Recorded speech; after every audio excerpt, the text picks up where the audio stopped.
السلام عليك يا أبا عبد الله. السلام عليك يا ابن رسول الله.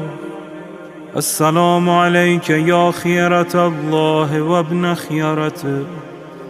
السلام عليك يا ابن أمير المؤمنين وابن سيد الوصيين. السلام عليك يا ابن فاطمة سيدة نساء العالمين. السلام عليك يا ثار الله وابن ثاره والوتر الموتور. السلام